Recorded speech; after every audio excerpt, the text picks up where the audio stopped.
我们必须的就说是尊重老百姓的意愿，议会设计。有些人都觉得我在和田这么长时间还没注意这一点，你们改造的这么好，他都很惊讶。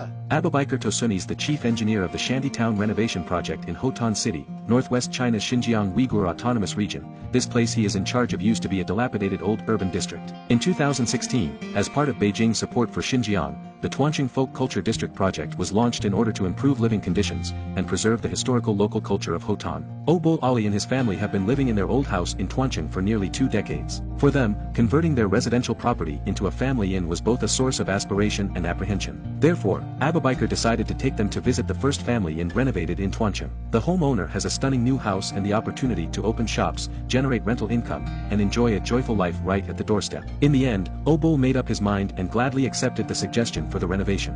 我每天过来看，每天我就觉得就是越想就是快，然后我就想越快越好。我觉得这个团城更美，以后就是我希望是更美的一个家乡，更美的一个地方了。